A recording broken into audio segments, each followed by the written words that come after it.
Yo quiero que leas conmigo, si tienes Biblia ahí, en Génesis 45, verso 5, solo un verso, vamos a leer. Y dice la palabra del Señor ahí: ahora pues, no os entristezcáis, ni os pese de haberme vendido acá, porque para preservación de vida me envió Dios delante de vosotros. Habla un hombre llamado José. Pero él dice ahora está al final de la historia aquí. Una historia que tiene un final, diga conmigo, un final feliz. Un final feliz. Pero uno lee esto y uno está contento. ¿Qué pasa? Hoy ven tu vida restaurada, ven tu vida cambiada, ven tu vida prosperada, ven tu vida de una manera distinta como fue hace mucho tiempo. Pero hay gente que no lo entiende, no lo comprende. Ni siquiera a veces se le da importancia a lo que pasó después. Alguien dijo alguna vez, hay gente que critica la gloria, podríamos decirle, o tu momento es tu momento bueno, tu momento bonito ahora, pero no quieren saber de la historia, no quieren saber de lo que tuviste que pasar para llegar donde ahora estás. Los momentos difíciles y críticos que tuviste que pasar para hoy tener un matrimonio más estable, para hoy tener una vida más estable, más centrada de la mano de Dios.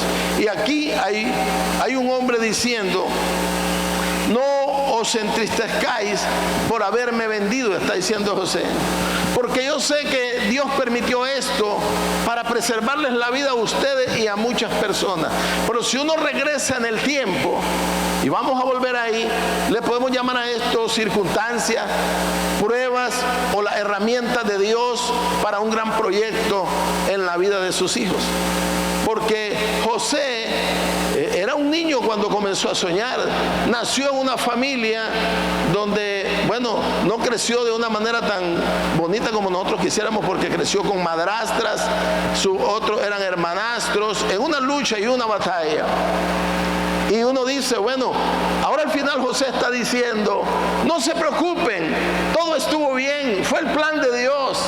Pero ¿qué pensaba José en todo el camino de la vida? Según algunos números nos pueden llevar a que del pozo, cuando lo en el pozo su hermano, al palacio, por lo menos se originó en 13 años de tiempo.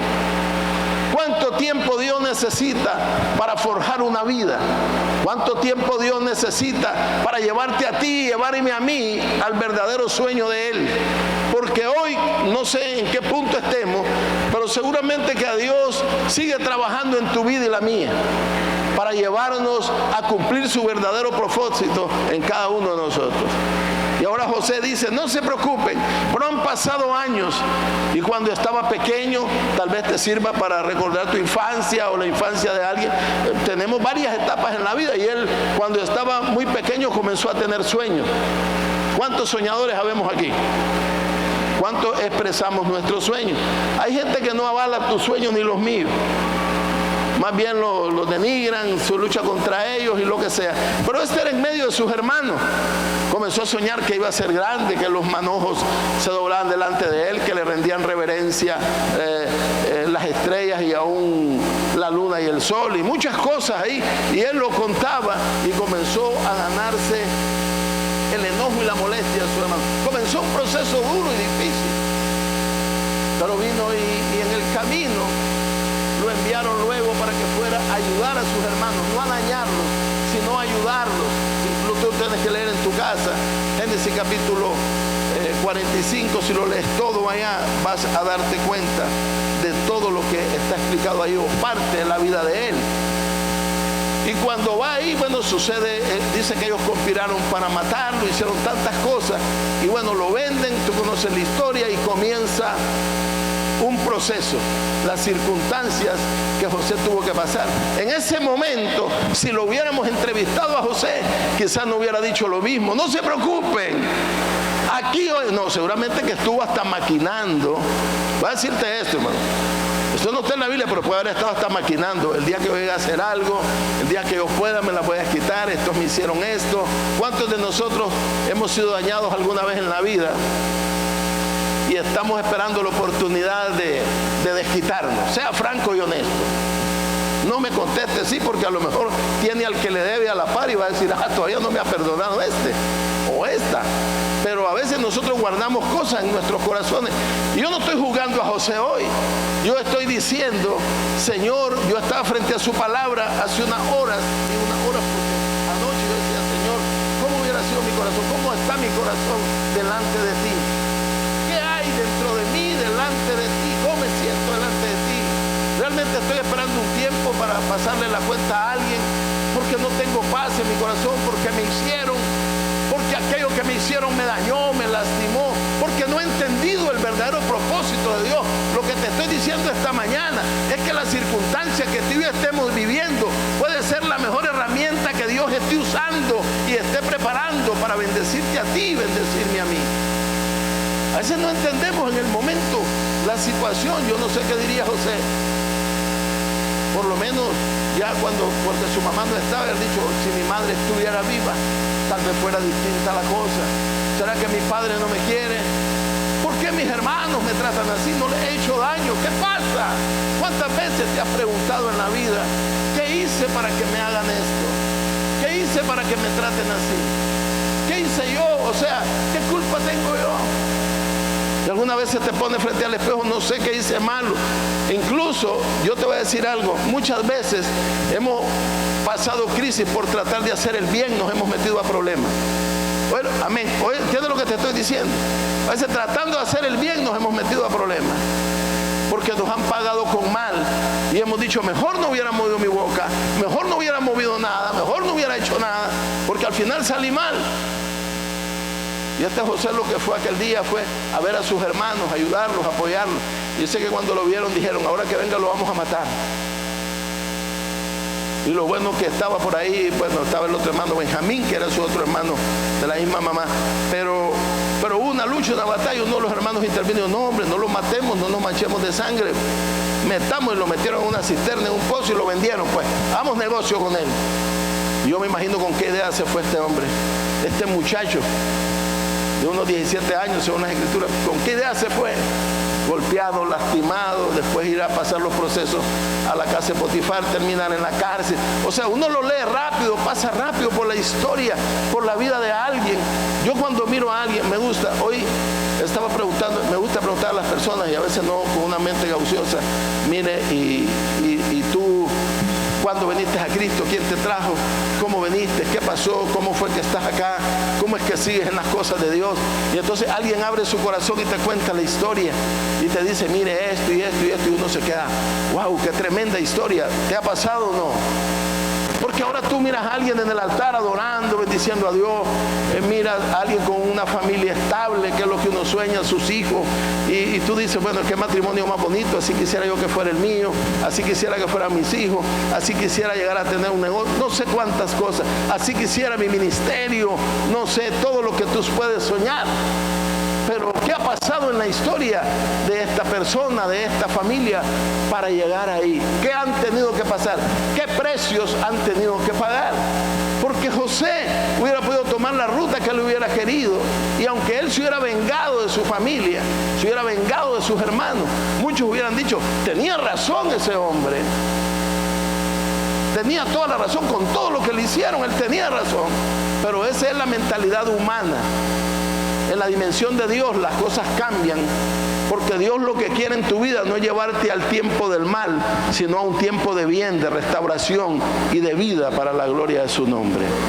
Y este José pasó toda esta historia, y después de la cárcel, después de todos los procesos, llega este momento cuando él dice, ahora pues no se pongan tristes ni os pese haberme vendido.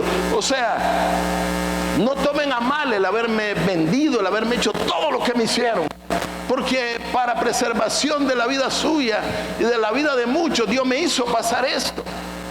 Entonces tú puedes decir un día en la vida, ojalá tú y yo podamos decir un día, Señor, gracias por aquel problema. Por eso es que hay gente que no tiene que darle gracias a Dios en todo. Y entonces de repente, qué raro la oración. Por eso es que hay gente que no te entiende, no te comprende. Porque cuando tú te postras en un lado, conocen algo de tu vida y se sorprenden de oírte decir, gracias Señor por cómo me has hecho vivir, gracias por el problema, gracias por la crisis. crisis, gracias por aquello que pasó. Entonces dice, pero este está loco, le está dando gracias a Dios por los problemas. ¿Sabes por qué? Porque ha llegado al entendimiento del verdadero amor y la misericordia del Dios de los cielos. Porque todo lo que te hizo pasar ha sido para bendecirte el día de hoy, para que tengas la vida que hoy tienes en el nombre de Jesús. Porque si no hubieras pasado algunos procesos, si no hubiésemos pasado algunos, no valoráramos muchas cosas. ¿Sabes cuándo se valora más la vida? Cuando se está al borde de la muerte.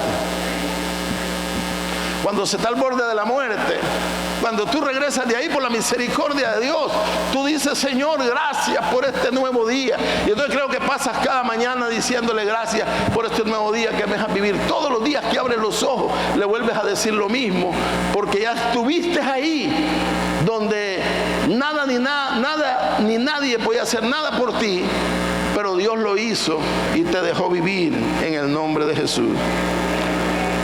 Ahora, nosotros hemos algunas veces pensado de alguna manera, y no porque seamos personas que no entendemos las cosas, lo que pasa es que las cosas en el espíritu son diferentes, y a veces pensamos que como somos cristianos, hijos de Dios, que ya venimos, recibimos a Cristo, entonces ya no vamos a enfrentar problemas, no vamos a enfrentar crisis, pero eso está muy lejos de la verdad. Yo quiero que vea conmigo por lo menos algunos pasajes que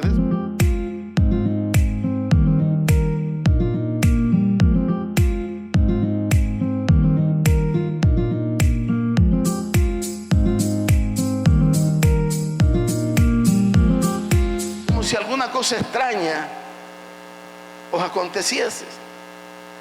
Y ahora dice el apóstol, no se sorprendan de las pruebas. Está hablando el apóstol Pedro, como si algo extraño estuviera pasándoles. Casi que lo que está tratando de decir, lo que les está pasando es lo normal de la vida. Yo le decía al Señor, entonces cuando no estoy en pruebas y crisis, dificultades, me voy a tener que afligir, porque quiere decir que algo puede estar pasando, algo raro. Alguien me decía, cuando miras que hay problemas, obstáculos y todo, estás en el camino correcto, me decía. Porque el enemigo no te va a dejar querer avanzar, va a querer ir poniendo tropiezos en tu vida y la mía. Cada cosa que tú planees, planifiques, él va a ir poniendo tropiezos para que tú y yo no lo logremos. Una carrera de obstáculos en la vida. La vida es una carrera de obstáculos donde tenemos que aprender a saltar cada obstáculo y a estar convencidos de que nada ni nadie nos puede detener en el camino de la vida. Que el único que nos puede detener es el Señor, y Él no lo hará. Así que la prueba que estemos viviendo hoy, la crisis, la dificultad, puede ser el mejor plan de Dios para bendecir tu vida y la mía. San Juan 16:33 dice, estas cosas os he hablado para que en mí tengáis, de eso estuvimos hablando la semana pasada, precisamente de la paz, para que en mí tengáis paz. Dice, en el mundo tendréis aflicción, pero confiad, yo he vencido al mundo. Ahora dice, yo quiero que ustedes tengan paz. En el mundo van a tener aflicción, pero estén tranquilos, dice el Señor, a través de su palabra, porque yo he vencido al mundo. Si vemos la vida de nuestro Señor Jesucristo, fue una persecución constante, ¿no? No fue una vida, por eso creo yo que fue que lo crucificaron, porque esperaban un rey con todos los poderes y todo. Cuando lo vieron nacer en un pesebre, la manera que lo hizo, tan humilde, tan sencilla, las crisis, las luchas, las batallas que tuvo que enfrentar, entonces muchos no lo entendieron y por eso no entendían el reinado que él tenía. Pero dice que en el mundo vamos a tener aflicción, o sea, las aflicciones van a estar, pero Dios espera que Dios tengamos confianza, porque Él ya venció en la cruz del Calvario.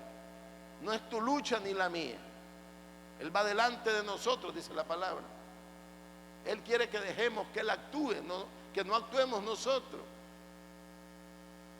El problema de nosotros es ese, que nosotros siempre actuamos de primeros, y ahí es donde tenemos problemas, dificultades.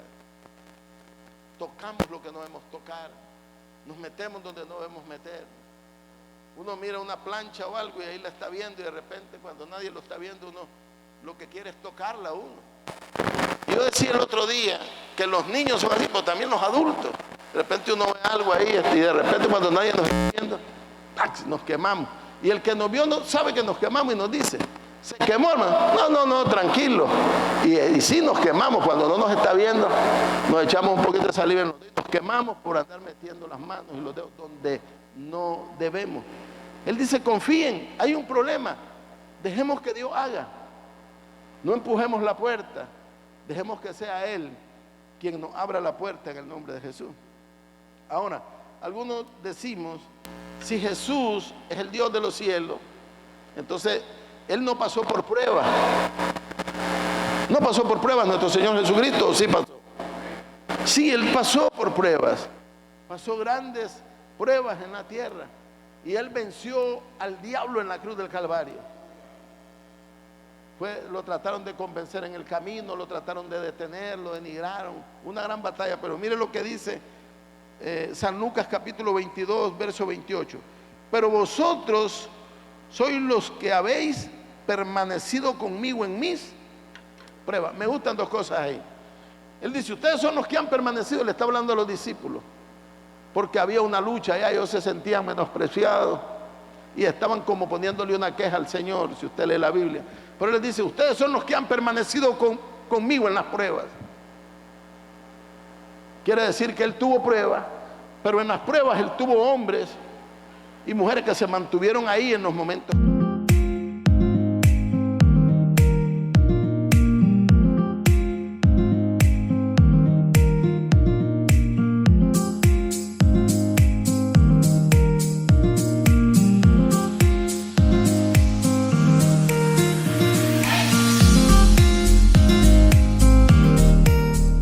Aquí ya no se ve nada. Algunos hasta decimos, aquí ya no hay nada, mejor vamos a ir. Hay algunos que vamos tras los vislumbres, donde vemos que la cosa está mejor, donde creemos que está, para ahí vamos. No es así.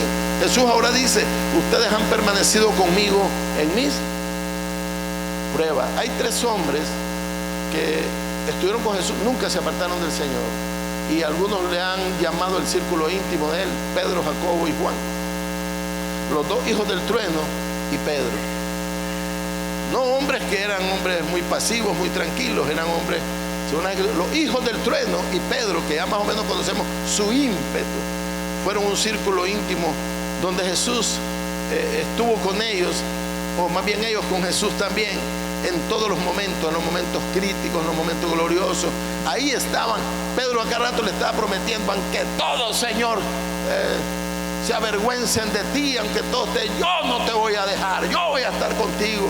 Había algo en el corazón de Pedro que siempre le estaba diciendo, Señor, yo voy a ir contigo, yo voy a estar contigo. Lo que estás diciendo y haciendo nadie lo aprueba, pero yo creo que tú eres el Hijo de Dios. Y toda la historia, usted conoce bastante la historia de Pedro. Y cuando fue la transfiguración, ahí estaban los 3. El Señor les permitió ir a estar a ese lugar con Él y ver la gloria de Dios. ¿Sabe? En la fidelidad de la iglesia, Dios le permite a la iglesia ver la gloria del Dios de los cielos. Y cuando digo la iglesia, hablo de ti, de todos aquellos que somos iglesia, no de una élite específica, sino de todos aquellos que honramos o queremos ver su gloria, honrémoslo. Yo honro a los que me honran, dice el Señor. Y aquellos honraron a Jesús y lo llevó a la transfiguración. Mire, eran todos, y no porque los otros fueran menos, no se puede, pero lo llevó a ellos. Y dice que vieron la gloria de Dios, sus ropas más blancas de lo que ellos pueden imaginar. No se puede explicar cómo eran. Ahí estaban ellos, tal que dijeron, hagamos una enramada para ti, una para Elías, una para Moisés, porque vieron descenderlos ahí. O sea, yo no sé cómo poder explicar lo que pasó en ese lugar, pero vieron la gloria de Dios por su fidelidad. Y luego lo llevó a Getsemaní también, que es el otro monte donde le sudaba el cuerpo y salían como gotas de sangre. Ellos lo vieron glorioso y lo vieron sufriendo las crisis, pero en el momento de su gloria estuvieron ahí, y en el momento de la crisis también estuvieron ahí. Qué bonito, ¿no? Qué bonito en el matrimonio, que cuando la esposa tiene las medidas, ¿cómo son las medidas? 15, 10, 20, no sé cómo es el asunto. Ahí está el esposo feliz. Y cuando las medidas son 30, 90, 180, también está el esposo ahí. ¿O no?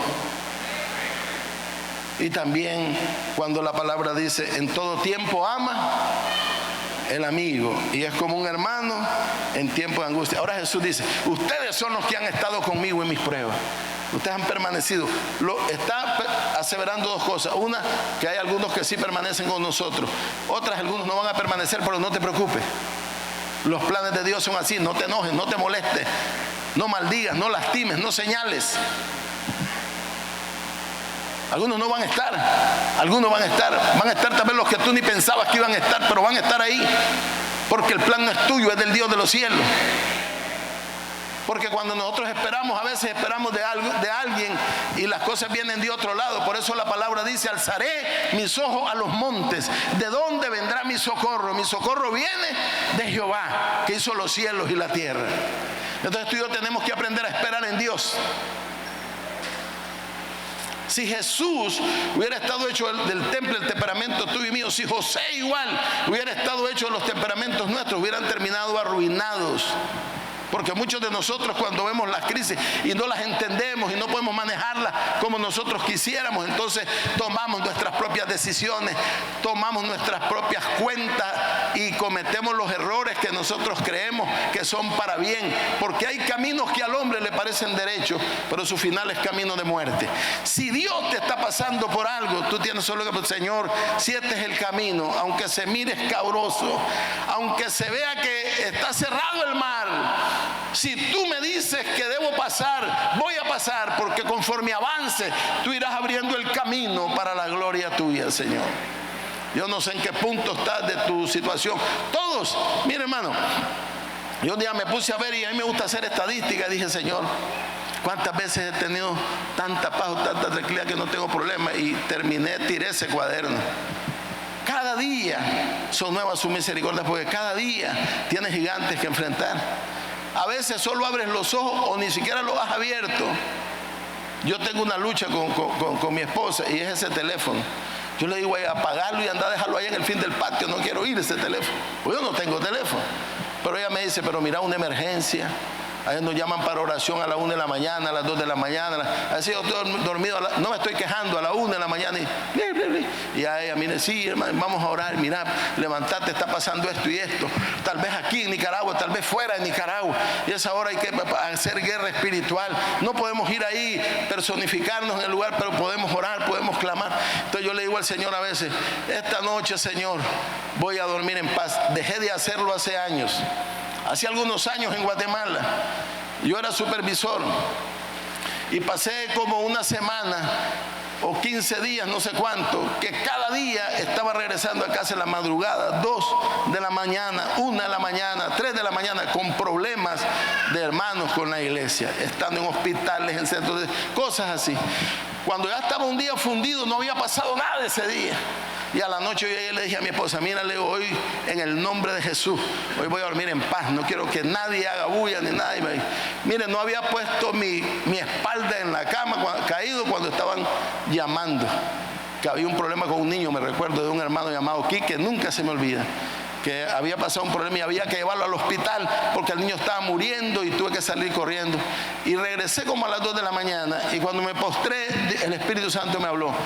No pongas la confianza en ti, y yo te voy a hacer descansar. Entonces nosotros a veces no entendemos, a veces nosotros planificamos en nuestra mente, vamos a hacer esto, vamos a hacer aquello, vamos a hacer lo otro. Y cuando las cosas no suceden así, como nosotros creíamos, entonces nos comenzamos a incomodar, nos comenzamos a molestar y empezamos a perder el interés por algo que realmente es un verdadero sueño en las manos de Dios. Las cosas buenas cuestan. No hay héroes en tiempo de paz. Cuando Dios quiere algo grande, entre más grande será la victoria, más grande será la prueba por donde Dios nos va a hacer pasar en cada tiempo. Amén. Ok, este hombre José creció con madrastras, pero cuando vemos en la Biblia nos damos cuenta que Jesús tuvo su prueba después del bautismo, tuvo su desierto, para decir una de ellas. Moisés también tuvo su desierto, Pablo, Juan el Bautista. Y comenzamos a ver la historia de grandes hombres y mujeres de Dios, por donde tuvieron que pasar. Y nosotros hoy les admiramos cuando vemos la historia del apóstol Pablo. Uno dice, qué tremendo hombre de fe, pero qué tremenda manera de terminar también en la vida, en el camino cristiano. Don Moisés, yo le digo don Moisés a Moisés, en un momento perdió el control de su carácter, y sabemos lo que pasó en el desierto, y entonces en vez de hablarle a la roca, la golpea, y todo su sueño era llegar a Canaán, era llegar a la tierra prometida, aquello que Dios le había dicho que tenía para ellos. Y cuando Dios le dice, no vas a entrar, por tu actitud, por lo que pasó, porque no supiste controlar tu carácter, no vas a obtener, lo va a hacer Josué. Te voy a permitir verla, pero no entrarás. Yo digo que debe haber sido una gran frustración en el corazón de Moisés. Pero miro el nivel de liderazgo de Moisés, porque dice que tomó a Josué por orden de Dios y lo entrenó para que cumpliera e hiciera lo que él no iba a poder hacer. A veces nosotros, cuando estamos en algún trabajo, empleo, y tenemos que entrenar al sucesor, nos vamos escondidos un día antes para no decirle. Hay que ver cómo se las arregla. Si a mí me costó tanto tiempo aprender eso, ¿por qué se lo voy a explicar? Egoísmo, falta de seguridad, un corazón enfermo, un alma enferma, que no prospera en esta tierra como debe serlo, por las luchas y las batallas en lo interno de nuestros corazones. Amén. Dice la Biblia en Génesis 37:18, cuando ellos lo vieron de lejos, antes que llegara cerca de ellos, conspiraron contra él ¿para qué dice? Imagínense. No era una broma, no era una cosa, le vamos a hacer la vida imposible, conspiraron contra él para matarlo. ¿Sabe por qué? Porque eso quiere el diablo, matarnos. Dice que vino para matar, robar, destruir. Pero Cristo vino para darnos vida y vida en abundancia. Fíjense que nosotros, cuando estamos en nuestro medio ambiente donde nos movemos, hay lucha, batalla, y nosotros creemos que es que el enemigo está jugando. Esto es pasajero, esto no. Él está planeando, ¿qué está planeando? Matarte. Él sabía que José era un peligro. Él sabía que José tenía un liderazgo impresionante, que aún en contra de sus hermanos, en contra de su familia y todo, el hombre tenía un material, estaba hecho de algo especial. Él sabía quién era José. ¿Sabe una cosa? Él sabe quién eres tú. Y entonces va a comenzar a estropear tu vida, a quererte detener. ¿Cuántos de nosotros no vale? Ok, solo piénselo.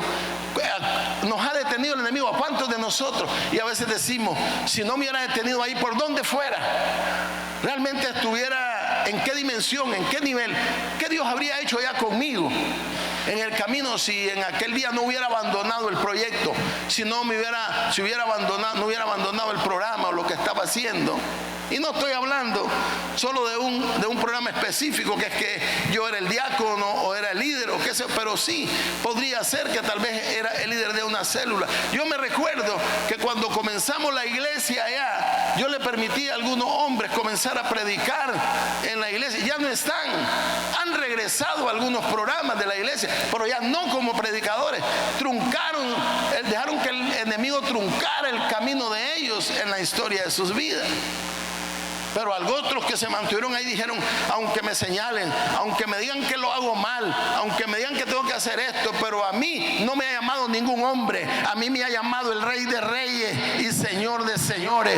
Yo no vivo si el mundo me califica bien, yo vivo si Dios acepta lo que yo hago en esta tierra.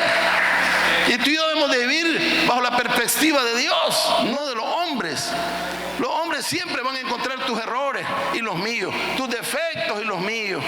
Pero Dios siempre va a ver lo que hay en ti, porque algo bueno debe haber en ti y en mí, para que Dios nos tenga en su casa y para que hayan pasado tantas crisis alrededor de tu vida y la mía, y todavía sigamos en esta tierra declarando que hay un Cristo que cambia, que hay un Cristo que salva, que hay un Cristo que prospera a sus hijos en la tierra.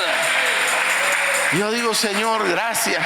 A veces, no sé si a ti te pasa, pero de repente uno se encuentra meditando. Mira, yo he tenido el anhelo de algo, y tal vez lo debo plantear con ellos. con algunos. Pero yo he conocido personas que han tenido procesos en la vida que serían edificantes para nosotros conocerlos. Porque ¿cuál es la lucha de muchos de nosotros hoy en día? Nosotros queremos triunfar de la noche a la mañana. Muchos hemos creído, y no estoy minimizando nada en la vida, pero hemos creído que la vida es fácil, que una varita mágica ser prósperos, que obtener lo que nosotros creemos que merecemos es solamente un abrir y cerrar de ojos. Porque de repente ves a alguien y decir, bueno, yo conocí a este joven en tal tiempo, así, hoy lo miro, sigue siendo joven, pero hoy está en otro nivel, Dios lo ha llevado a tiempo. Otros elevándose a un nivel y otros en decadencia, de muchas maneras lo vemos. Pero cuando vemos a alguien que nos cuenta la historia de lo que tuvo que pasar, de cómo se dieron las cosas, de cómo tuvo que mantenerse firme en algún momento de la vida, agarrado de la fe férrea de creer que podía suceder. Y entonces decimos, a lo mejor yo habría tenido el valor de hacerlo o no. Pensemos en el matrimonio, pues. Uno dice, vamos a celebrar, hace poco estuvimos en Jinotepe y estoy viendo a hermana Leslie y hermano Erwin aquí, y los papás de hermana Leslie celebraron 50 años de matrimonio, boda de oro, e invitaron a los catedráticos que trabajaron con él en la universidad, ¿sí? Y son los maestros de matemáticas, no sé qué, no sé cuál, okay. Ese es su proyecto. Estaban ahí matrimonios, bueno, yo creo que el más chavalo era yo, que estaba predicando.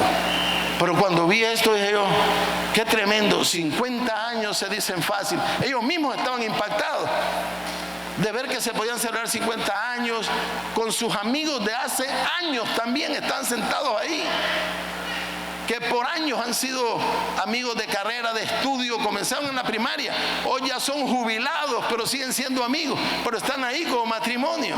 Y uno dice, ¿cuántas cosas tuvieron que pasar para llegar a esa era de matrimonio? Yo pregunto esta mañana, y lógicamente no me conteste, ¿cuántos aquellos que somos matrimonio hemos tenido momentos en que de repente como un luzazo nos ha pasado? Yo mejor voy a alzar el vuelo. Yo aquí lo que me queda, agarro mi caja de cartón y me pierdo, porque aquí ya no hay nada. Y el diablo diciéndote, mira, sos inteligente, salite antes que esa mujer te cuelgue en el palo de mango del patio. Y uno comienza a oír una voz rara, y una voz de amigo, ala, si tengo razón. Sí, porque ya ves cómo te han hecho sufrir. Hoy ni de comer te dieron. Pero nunca te dice el enemigo, mira lo que vos hiciste, mira lo que vos estás construyendo. Porque un matrimonio se construye, es un trabajo de dos, no de uno. Y nosotros los hombres, porque yo soy hombre, no nos pueden volver a ver mal porque ya la llevamos de campeones. No estoy alegando en contra de los hombres, estoy diciendo que a veces tenemos que entender que el matrimonio es a media. A veces como hombre nos va a tocar cocinar.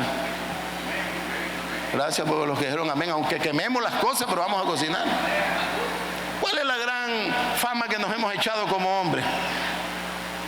Va a cocinar el esposo, hay que comprar pastillas de no sé qué pastillas. ¿Cuál es la historia? ¿Acaso no podemos hacerlo, pues? Es que voy a lavar, voy a planchar. Es que nos crearon una cultura donde los hombres no hacen esas cosas porque esas son cosas de mujeres y porque somos muy machos. Juan es charrasqueado. No me estoy atacando yo mismo y lo estoy haciendo porque la hermana Esther no está aquí. No le vayan a decir que hable de esto. Pero uno tiene que entender de que cuando en el camino de la vida uno ve a una persona, yo siempre que miro a alguien pienso, ¿por dónde habrá tenido que pasar esta persona para llegar hasta acá donde hoy está? Nadie lo va a valorar. Toda la gente va a decir que prosperaste porque hiciste trampa, porque robaste, porque hiciste aquello, porque hiciste lo otro. Jamás entenderán que lo que enriquece al hombre es la bendición de Dios y que no le añade ninguna tristeza con eso, dice el Señor. Todo el mundo va a hacer sus números, sus cálculos como lo piense, y lo hacemos sin saber. Y cuando hacemos eso en el aire, agregamos maldición a nuestra vida. Por eso es que tuvieron ellos el pensamiento de querer matar a José, porque miraban en él lo que en ellos no estaba. ¿Sabe cómo se llama eso? Se llama espíritu de envidia. Porque a veces no podemos soportar ver la prosperidad en otros, porque nos hace cosquilla el estómago, y no porque tengamos parásitos, sino porque hay algo raro que el enemigo nos está diciendo y nos comenzamos a sentir mal. Y entonces ya comienzan los dichos de nicaragüenses: ¿y de qué se la lleva? ¿Y de qué se cree? ¿Y de qué? Usted tranquilo, siga su vida. Por eso decía el apóstol Pablo: puesto los ojos en Cristo, el autor y consumador de la fe. Y todos pasamos por pruebas. Todos tenemos la oportunidad de detenernos o seguir adelante, pues. Todos tenemos la oportunidad de hacerlo o de no hacerlo. Porque podríamos entender entonces hoy que las pruebas son instrumentos de Dios para bendecirnos a nosotros, ¿o no? Así como lo estamos viendo. Veamos Deuteronomio capítulo 8 versículo 2 lo que dice. Ahora hablando del camino en el desierto, que es ejemplo de la vida de hoy. Y te acordarás de todo el camino por donde te ha traído Jehová tu Dios estos 40 años en el desierto. Dígalo conmigo, yo quiero que lo repita: para afligirte, para probarte, para saber lo que había en tú, si habías de guardar o no sus mandamientos. Yo cuando leo ese pasaje me aflige. ¿Sabe lo que le está diciendo? El Señor los trajo por el desierto estos 40 años para afligirte, para probarte, para saber lo que había en tu corazón, para ver si vas a guardar los proyectos y propósitos de Dios, para ver realmente quién eras, pues. Imagínense que nosotros viniéramos a Cristo y cuando venimos a Cristo una varita mágica y ya tenemos todo. Y todos fueron felices y vieron. Si el final será feliz. Y le voy a decir por qué será feliz. No porque terminaremos como tú y yo creemos. El final será feliz porque el día que cerremos los ojos en esta tierra, lo abriremos en el reino de los cielos, que es la promesa del Rey de Reyes y Señor de Señores. Eso no lo cambia nadie. Pero este camino, dice la palabra, y te acordarás de todo el camino por donde Él te ha traído. ¿Sabe cuál es el problema? Nosotros nos olvidamos del pasado. Rápido nos olvidamos. Y le dicen a uno: echarle tierra. Echarle tierra. Te vas a acordar, dice. ¿Y de qué cosas se iban a acordar? Dígame una. Porque uno cree que se iba a acordar de los males. Dígame una. Mire, ¿cómo es posible que ellos siguieran reclamando y se olvidaran que cada día que se levantaban había pan del cielo para seguir comiendo y seguir adelante? ¿Se olvidaron de eso o no? ¿Cómo es posible que nosotros nos olvidemos a veces de que estamos hoy acá, que mañana, hoy regresas a tu casa, que mañana abrirás los ojos en tu casa y que hasta el día de hoy Dios ha cumplido su palabra en tu vida y diario ha puesto maná en tu mesa, diario ha puesto alimento en tu mesa, en la mesa de tus hijos, en la mesa de tu familia y aún para bendecir a otros? Y aunque algunas veces ha habido escasez, pero ha habido algo para los hijos de Dios y a uno se le olvida. ¿Y cómo podemos decir hoy que alguna vez en la vida no hemos estado afligidos? Cuando nos hemos sentido solos, cuando nos hemos encerrado en nosotros mismos. ¿Sabes? Dios conoce tus lágrimas, tus pensamientos y los míos. ¿Y cuántas veces no lo hacemos en público por aquello de las reservas, pero cuánto en la soledad, en tu soledad, en algún momento tus lágrimas derramadas, sintiéndote fracasado, acusado por el enemigo? Pero ha habido una fuerza superior a esa. Cuando hemos clamado a Dios, hemos sentido su mano, hemos oído su voz como lo oyó Daniel, varón amado, muy amado. Porque cuando viene, porque dice él, en tus crisis, dice, en estos 40 años en el desierto, para afligirte y para probarte. ¿Sabes para qué? Afligirnos para saber lo que había en nuestro corazón. Porque cuando nosotros, no es lo mismo estar en abundancia que estar en escasez. No es lo mismo adorar a Dios en un problema que adorarlo cuando estamos victoriosos o cuando estamos en crisis y decimos, ¿y entonces para qué lo voy a hacer? Y cuando nos encontramos reclamándole a Dios porque creíamos que no merecíamos pasar por ese problema. Y al final del camino, cuando contamos el testimonio, mi diagnóstico era contrario. Y aprovecho porque sé que hay muchas personas viendo esta transmisión. Aprovecho para enviar esta palabra a alguien que me pidió oración y seguramente está viendo la transmisión. Humberto Galindo es un peruano que yo crié en Guatemala y que ahora está ahí en Guatemala con una crisis en tu cuerpo. Yo te estoy declarando hoy desde este púlpito que hay un Dios que es tu sanador, que confíes en Él. Y yo espero la noticia y te espero en este púlpito para testificar de lo que Dios puede hacer. Porque cuando Él aflige tu corazón, a veces nosotros hemos creído que cuando decimos, con amor eterno, dice el Señor, te he amado, por tanto te prolongué mi misericordia. Y a veces nosotros creemos que la misericordia de Dios es que todo tiene que ser bien. No, a veces Dios va a usar herramientas para atraerte a ti, a mí, a Él, para que no nos perdamos. Para que no nos... ¿Sabes cómo volvemos a veces a Dios? Enfermos, dolidos, golpeados. Pero ¿sabe para qué nos trae Dios? Para mostrarnos su amor y su misericordia. Porque después decimos, recuerdo cómo vine, pero recuerdo cómo hoy estoy. Como el hijo pródigo. Así Dios vive cada día esperando tu conexión y la mía con Él en el nombre de Jesús. Las pruebas tienen buenos propósitos porque son divinos. Génesis 45:5. Pero por favor no se aflijan ni se enojen con ustedes mismos, dice esta otra versión. La versión Dios habla hoy dice, no se enojen ni se aflijan con ustedes mismos por haberme vendido, pues Dios me mandó antes que ustedes para salvar vidas. No se aflijan, Él me mandó antes que ustedes para salvar vidas. Las crisis, los problemas, las luchas, lo que tú cuentas, el testimonio. Cuando tú te paras en un lugar y cuentas el testimonio, todo el proceso, y después dice, pero aquí estamos, hasta acá nos ha traído Jehová. Ebenecer, ebenecer. Y entonces la gente comienza a analizar y dice, bueno, ha habido un camino, ha habido un proceso.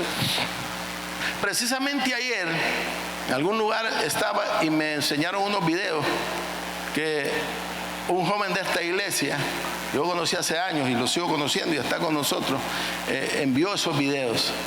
Y cuando los comencé a ver, son videos de hace años. Yo vi al hermano José Jesús y le estaba dando broma ahora que entró. Chavalón, todavía está chavalón, pero ahí se mira, digo, ¿cuántos años han pasado? Yo creo que es un video como de 15 años atrás, tal vez, o más. Y miré gente ahí. Un día voy a pedir eso, un jueves, que pasen un poco la historia de la iglesia, para que nos recordemos por dónde Dios nos ha traído. Un día construimos una galera en el Gaspar y tenemos un video donde estábamos poniendo tablas, alquilábamos sillas, las llevábamos y todo, y las poníamos ahí con un grupo de ustedes y de los que vienen en la tarde algunos, y después cuando terminaba el culto agarramos los tauretes y los íbamos a dejar donde nos los alquilaban, y después ya nos sentábamos en el piso porque no teníamos sillas. Y después tenemos videos cuando fuimos a cortar bambú ahí por la Chocolata y hasta nos iban a machetear porque es prohibido cortar bambú y nosotros no sabíamos. Y vinieron unos en unos caballos y nos dijeron, ¿por qué? Y cuando vinieron con el machete yo salí al frente, le estoy hablando aquí porque aquí hay algunos que estaban conmigo ese día. Yo le dije, disculpe, le digo, yo soy el pastor, y le conté la historia. Ah, me dijo, qué bueno que usted responde por sus ovejas. Sí, es mi responsabilidad. Le digo, perdón, no sabíamos. ¿Y para qué lo quieren? Para hacer un templo, le digo, para adorar a Dios. Entonces dijo, allá es la casa hacienda. Pueden llevarse eso y si quieren más y necesitan, vuelvan. Pero lleguen a avisarnos allá, me dijo, porque es para una buena causa. Ahí veníamos jalando bambú en toda la carretera de la Chocolata para venir a construir el segundo templo. Y lo amarramos con alambres. Cuando venía noviembre y el viento elevaba la galera, oraba yo para que hubieran milagros, pero también para que el viento no se llevara la galera, el techo. Luego venimos aquí y comenzamos y construimos un templo. Este es el cuarto templo que construimos por la misericordia de Dios. Entonces cuando tú ves esa historia, uno dice, vino gente aquí, ahorita vinieron estos guatemaltecos salvadoreños y me dijeron, ¿cómo subieron esas cerchas ahí? Me trajeron una grúa. Sí, le trajimos muchas grúas. ¿Y cómo? Es que las grúas las tenemos aquí porque muchos de ustedes que están sentados hoy acá, hombres, vinieron aquí a hacer fuerza y las subimos a mano a ese lugar. Cuando el herrero me dijo a mí, ¿y la grúa con qué la vamos? Usted haga la cercha ahí y déjenos a nosotros. Yo tengo la grúa, le digo. Y me dijo, pastor, ustedes tienen de todo. Nosotros tenemos de todo. Él no entendía lo que le estaba diciendo. El famoso Buki, que muchos lo conocen. Este hermano Oscar, que es amigo de él. Y cuando vino la hizo, y el día que estaba listo le dije a ustedes que están acá, mañana quiero todos los hombres que puedan acá. Vinieron como 80, creo yo, ese día, o 100, que podían. Y comenzamos a subir la primera, con el hermano Erwin casi nos mata un hierro ahí, pero la subimos. El asunto es que no en nuestra fuerza, sino en las de Dios. Y hoy están puestas todas, y todo el mundo sigue pensando que usamos una grúa. Le voy a contar esto como testimonio. Ese buque trajo aquí a una sueca, o china, no sé qué, que le iba a hacer un trabajo. Y él le vino a presentar esto. Pues mire, esto lo hice yo, les, para enseñarle el diseño, ¿eh? Entonces le dijo la mujer, ¿cuánto costó en su medio español subir las cerchas allá arriba? ¿Cuánto costar? Nada, las subimos al hombro, le dijo. Ahí nomasito le quitó el trabajo. Usted mentiroso, le dice, ¿cómo no subir eso? No hay trabajo, le dice. Y perdió el trabajo. ¿Por qué? Porque ella nunca creyó que eso se subió a mano. Pero ¿sabe una cosa? Dice la Biblia que cuando Dios está con nosotros, nada ni nadie puede estar contra nosotros. Y todo lo que está hecho en esta casa, lo han hecho manos de hombres como usted que está sentado hoy acá. Aquí nadie puede subir a robarle la honra y la gloria a Dios, porque todo lo que está hecho aquí, lo que ha sucedido y lo que seguirá sucediendo, será por la mano y la misericordia del Dios de los cielos.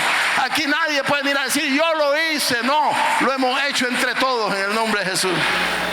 Cada quien ha puesto un grano de arena acá. Si no es recurso económico, trabajo físico, algunos las dos cosas y algunos nada también. Pero aquí estamos, porque se ora también. ¿O no? Los sueños tuyos nos ayudan a nosotros a seguir soñando. ¿Sabe cuál es el próximo sueño que ya está planteado en el altar? Que en el próximo año, en el nombre de Jesús, este lugar tenga aire acondicionado para evitar esos ¿cómo se llaman? Esos cuadernos, esos trapos. Ya estamos en el proceso. Un día, hace años, no teníamos nada y ya estábamos diciendo que le íbamos a poner aire, ¿no? ¿Cuántos habían oído eso hace años ya? Lo escribí hace años. Yo le dije al Señor, permíteme un día, cuando yo me vaya a esta tierra, yo quiero dejarle a las generaciones un lugar bonito para que vengan a adorarte a ti, porque no es el sueño, no es para que yo viva acá, sino para que cuando vengan tengan un lugar fresco donde puedan recibir tu palabra de una manera más cómoda en el nombre de Jesús. Aunque lo hemos hecho de mil maneras, y por eso es que a veces la gente ataca y dice que es la iglesia, los ricos. No, hombre. Si el hombre no puede recibir nada si no le viene la mano de Dios. Pero ahora vino una familia aquí a sentarse conmigo y ellos me dijeron, miren, nosotros tenemos un equipo y el precio que nos están ofreciendo es un precio súper aceptable en el nombre de Jesús. Yo ya estoy orando, pidiéndole a Dios el recurso para hacer ese viaje, y si sucede en el próximo año, en el nombre de Jesús, queremos tener instalado el aire acondicionado en esta casa para que no estemos. Después vamos a extrañar el calorcito, pero si a usted le da calor, vamos a hacer la mitad con calefacción y la mitad con aire acondicionado. Pero le vamos a cumplir los deseos para que usted se sienta bien en la casa del Señor. Amén. Ahora, ¿qué dice Santiago 1, 2 y 4? Hermanos míos, tened por sumo gozo cuando halléis en diversas pruebas, sabiendo que la prueba de vuestra fe conduce a paciencia, mas tenga la paciencia su obra completa, para que seáis perfectos y cabales, sin que os falte cosa alguna. Necesitamos ser probados para ser perfeccionados. Y leo rápido 2 Corintios 1, 4 al 6, el cual nos consuela en todas nuestras tribulaciones, para que podamos también nosotros consolar a otros.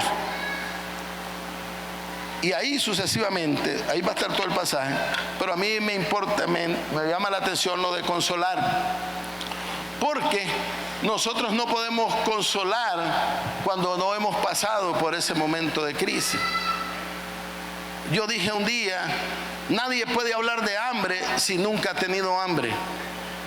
Nadie puede hablar de frío si nunca ha tenido frío. Ni nadie puede hablar de dolor si nunca ha pasado por un dolor profundo.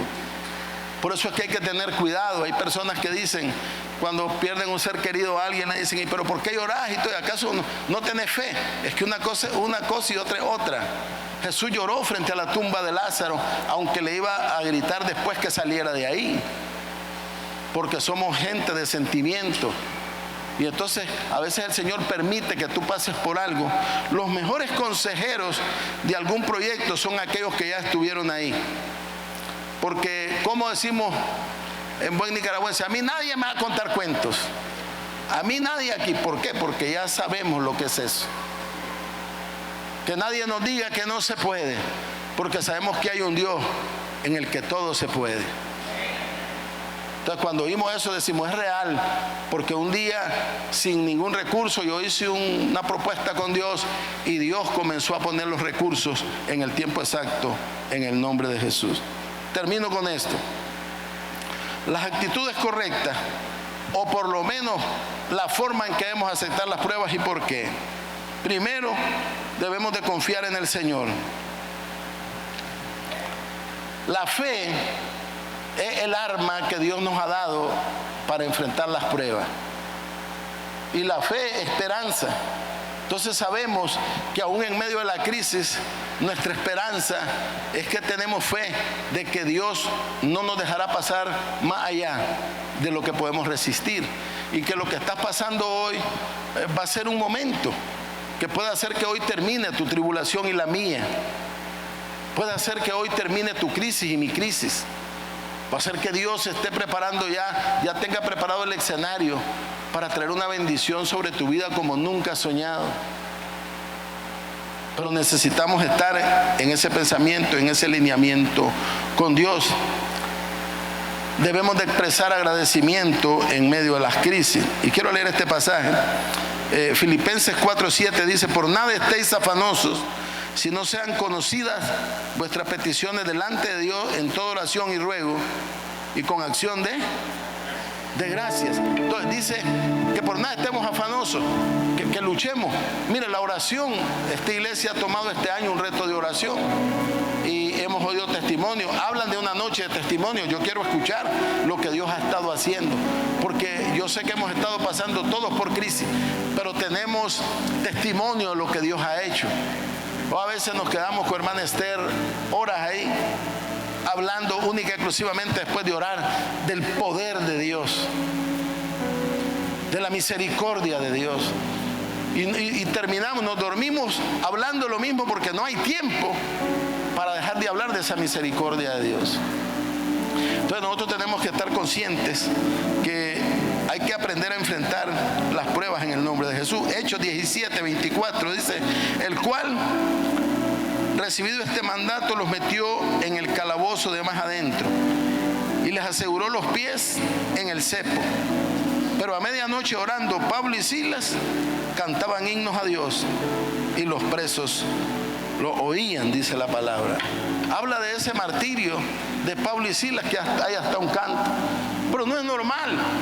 La orden fue, métanos más al fondo. Eso significaba a los calabozos más paupérrimos de esa cárcel. Pero ahí les pusieron en el cepo.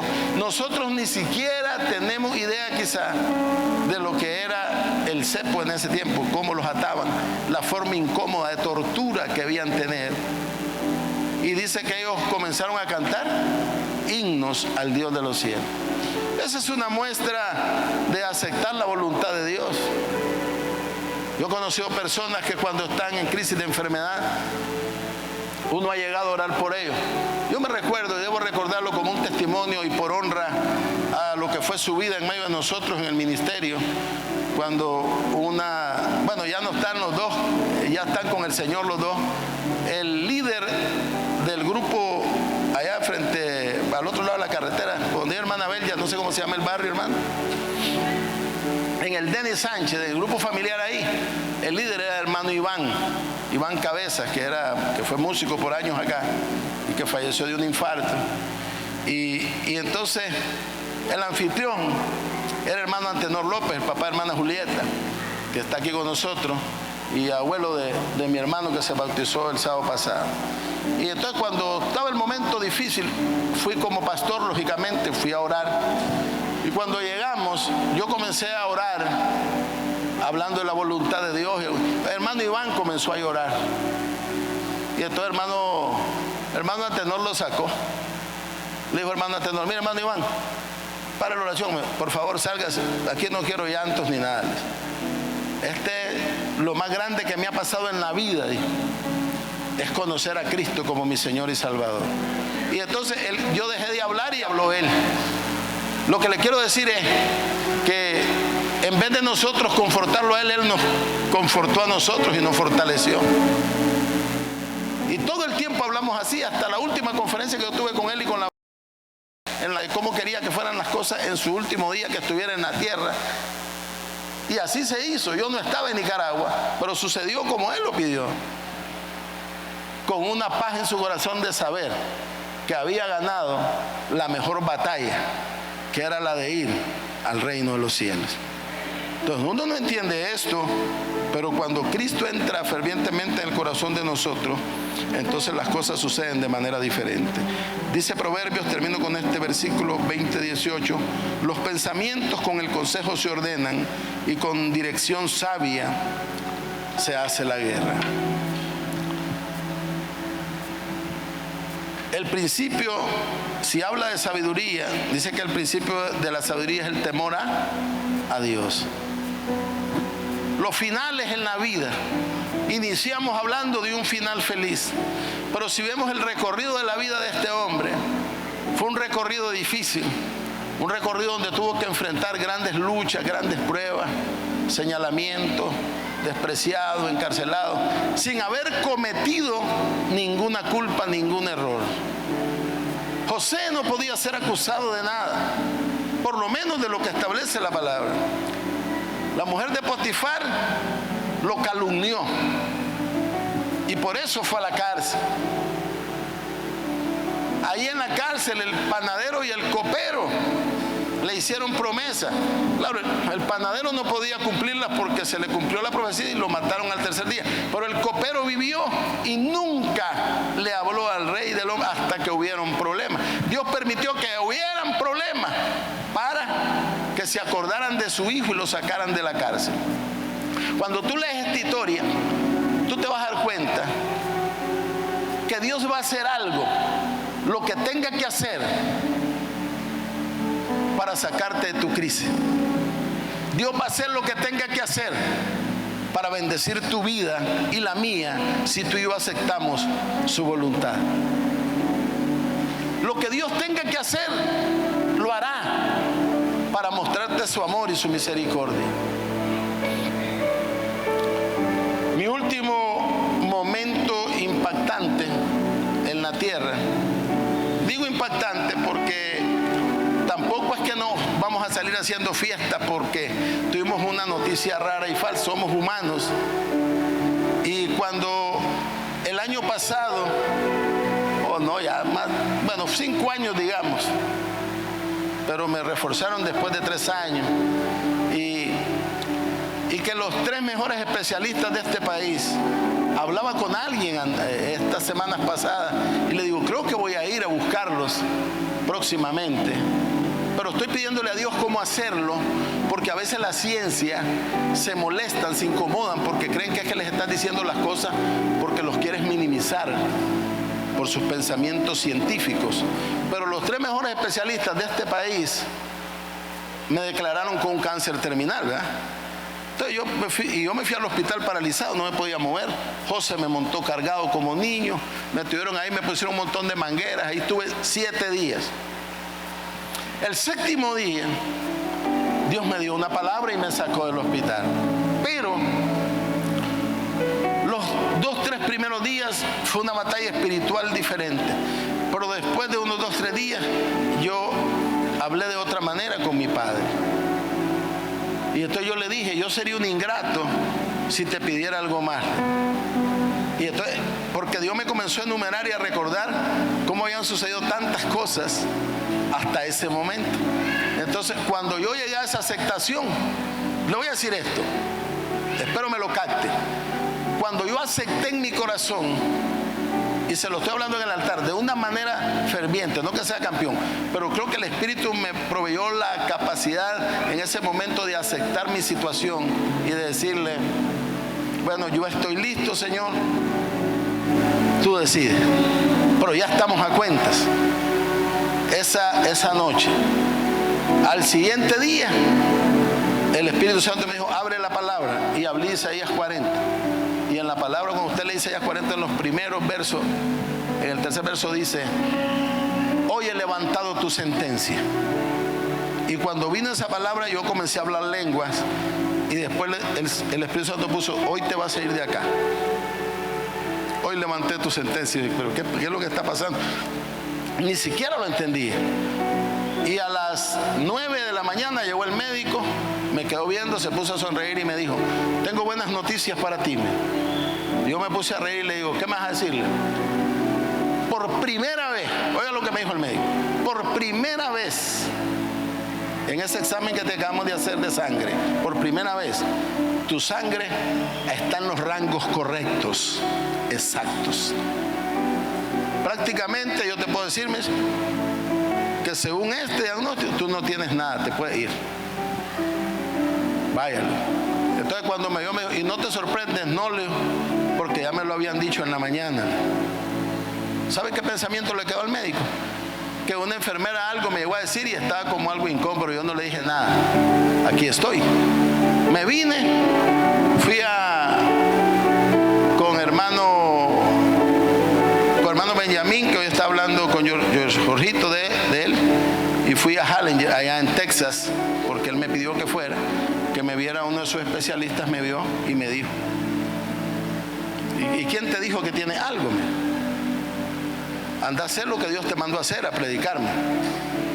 Me dio una palabra, oró por mí en una clínica, me tenían que chequear, y eso es lo que hizo, fue profetizarme. Me mandó para México a predicar ahí donde están las partes más violentas en el área de Matamoros, y ahí me regresé. Aquí estoy. Y yo digo, Señor, voy a ir a buscar a los médicos para decirles que yo no estoy diciendo cosas raras. Cuando les dije a ellos, yo acepto todo lo que ustedes digan, perfecto, ustedes son los médicos, científicamente este examen dice esto, esto y esto, pero yo sigo creyendo y voy a seguir declarando en mi vida que la última palabra no la tienen los hombres, que la última palabra la tiene Jesús de Nazaret, la última palabra la tiene Cristo. Tu crisis, tu lucha, tu limitación, tu batalla puede ser quitada esta mañana por el poder de Dios. Eso que estás pasando no es para mal, sino para perfeccionar en ti la bendición de Dios. Ponte de pie conmigo esta mañana. Yo quiero orar. Tengo unas ganas de orar, de pedirle a Dios que esta mañana